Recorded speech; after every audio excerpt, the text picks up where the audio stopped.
Obviously, I love him. He's my dad. What does that mean? Just say what you want to say. It's just, when you add obviously, it feels a little less obvious. So, I'll ask again. How do you really feel about your father? It's as if maybe it's a little more complicated than you feel comfortable admitting, which is completely understandable. Look, I love my dad, all right? I love my dad. That's the truth. Loved. That's what I said. You said love. Your dad's dead, so you don't love him, you loved him. Just so sensitive. Listen, if I didn't love him, we wouldn't be here, right? We don't have to get into it. Nope, we're in it now. Why would I be trying to find the man who killed him if I didn't love him? Why would I be doing any of this? Shit. My nose is bleeding. Thought I was getting emotionally snotty. You know, a lot of the time when I find myself genuinely really hyped for an upcoming game, the game turns out to be mediocre at best upon release. It feels like some sort of curse, honestly. Only the stuff that gets shadow dropped really feels like it ever gets overwhelming approval. However, this game managed to not only meet the hype, but exceed it in every possible way. It's a story-based game from old Telltale devs set in a genre I've loved since my childhood, superheroes. But this time, it's not some cynical deconstruction of the superhero like The Boys or certain parts of Invincible, or the 2 decades of dark and gritty Cape stories that we've had.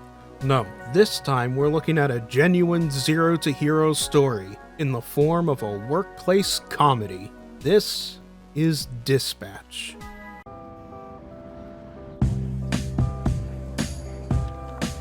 This is SDN. How can we help you? We're not the highest profile branch in the network, but we've got what makes the real difference. Great people. Some of them aren't even people, and they're still great. One of the 3 copiers on this floor. Fax, scan, does literally everything. Documentation, one of the 3 Ds at SDN. There tends to be a healthy amount of paperwork. I used to call it triple Ds, but I was informed that had a different connotation. How many heroes do you have here? Network-wide, we're over 300. Here at the Torrance branch, we've got somewhere between 45 and 50, depending on our roster at any given time, working different shifts. Yep, we're all about diversity. Lana works in the mailroom, from a different galaxy altogether. And then there's Galen, way back there, born with super hearing. He's from, I want to say... Florida, of course. TheRatMan over there. Hey, easy on the bath salts. That was one guy. The best way to describe Dispatch visually would be to use what one of my friends said as he played it. It's a cartoon. And that's in the most positive way possible. I don't know how the ad hoc guys did it, but the game genuinely looks like something you would have seen on Cartoon Network back in the more action-oriented days, like when Ben 10 and Generator Rex were at their peak. Obviously, this game is much more mature than that, but the visual style is still there. And when I say mature, I really mean it. It's not just haha funny curse words or whatever. The game is rather open about just showing casual genitalia, for instance, like the dude whose entire body turns to acid as his superpower, meaning he can't wear clothes in that form, so anytime you see him, he's just got his junk hanging out. Thankfully, however, for the purposes of me gathering footage, there is an option to censor stuff like that using a big black box wherever it's on screen. The music is this sort of retro techno soundtrack with a few other things mixed in, like licensed songs and a wonderful little tune dedicated solely to mocking the main character. If you know, you know. Speaking of, the voice acting is, dare I say it, phenomenal.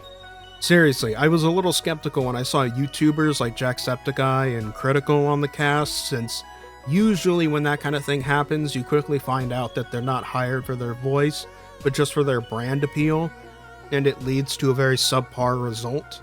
But no, this time every cast member felt perfectly selected for their role. I genuinely cannot imagine any of these characters with different voices now. The casting and direction was just that good. It probably helps that this game is also a collab project with Critical Role, who have some experience in this. And now that I've mentioned the characters, let's go over the actual story. Charles Kingsley, South Bay Signal. So, Shroud kills your father, goes to jail 15 years, breaks out, and immediately dupes you into a trap where he destroys the Mecha Man suit and puts you in a coma for months. I didn't hear a question in there. Two-parter. First, why didn't Shroud kill you? You haven't been conscious for months.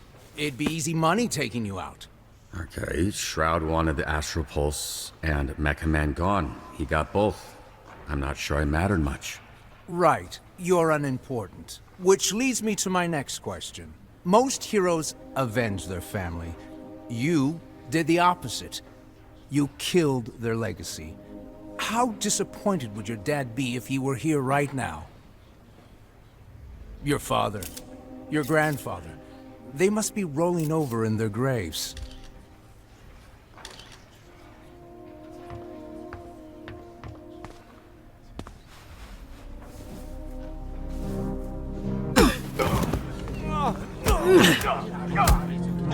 So first off, I'll only be using footage from the first half of this game to avoid too many spoilers, but that said, most of this game is spoilers, so if you care about that a lot, you might want to just click off now. Now, the story is really great, just flat out. You follow Robert Robertson III, third in a familial line of superheroes known as Mecha Man, with him donning the mech suit after his father died. On a mission to find the villain Shroud, a ghost from the past who's believed to have killed Robert's father, the Mecha Man suit is irreversibly destroyed, with the main power source for the suit, the Astral Pulse, now lost. And while he's in a sort of mourning state, Robert is given an offer to become a dispatcher for SDN, basically a company that sends out superheroes like first responders when people call in. In exchange, SDN can use their resources to restore the Mecha Man suit and get Robert back out into the field. Turns out you're getting a lot more than you bargained for, however, as Robert has to manage the Z-Team, a group of former super criminals who are now going through a rehabilitation program which involves them using their powers for good instead. So now you've also got to wrangle a group of violent idiots and inspire them to become good people, all while possibly chasing your own little romance on the side. Now, that's the gist of the story. I could go into more detail, but that's spoiler territory. But rest assured, this story is really good. The characters are exceptionally well written, and by the end, the Z-Team becomes a group of lovable bastards up there with the Mass Effect squad mates in terms of iconicity. Yeah, it's that good. I'm comparing it to Mass Effect. But of course, this is a game made by former Telltale devs, so that leaves the question, what's the gameplay like?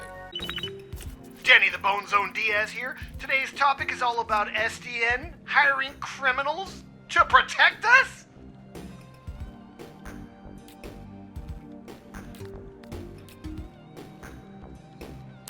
Yeah. I bet he's got a punchable face.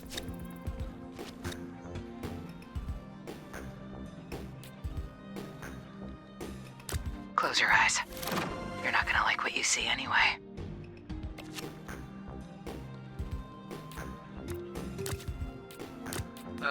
Sure? Come on, one date. No. Do not ask again. Hot. Well, unlike the old Telltale games and other games of its ilk, Dispatch actually has decent chunks of gameplay in it.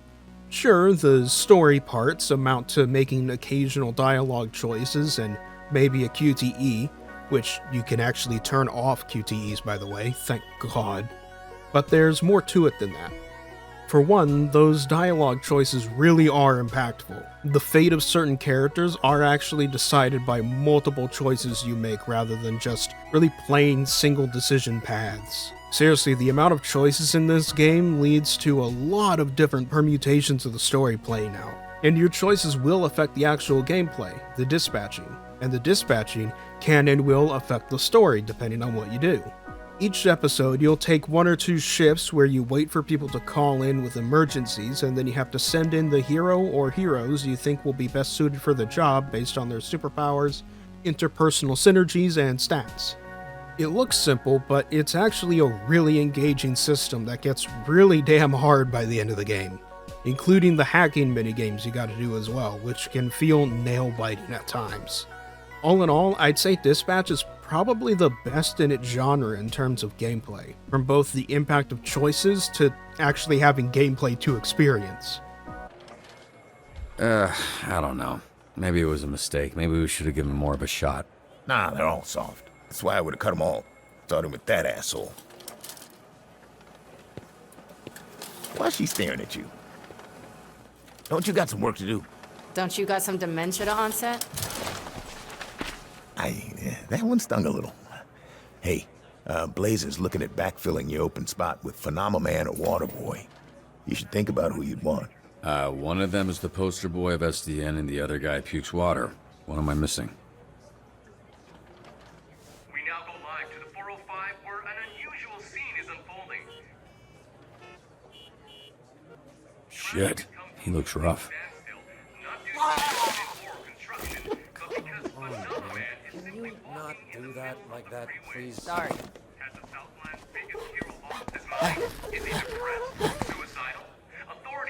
Hey, I was watching that. Oh, sorry. Looks like there's no wrong answer. And that is Dispatch. Yeah, I had a lot to say on this one, even if a lot of it was just explaining the game to you. The main reason for that, though, is that I really have little to no complaints about it. I did have a technical difficulty for a bit with the visuals, but it was minimal and the devs patched it up eventually, so it's all good in my books. Seriously, if any part of this genre speaks to you, get it. It will absolutely be worth it. This has been TheRatMan, and I will see you all later.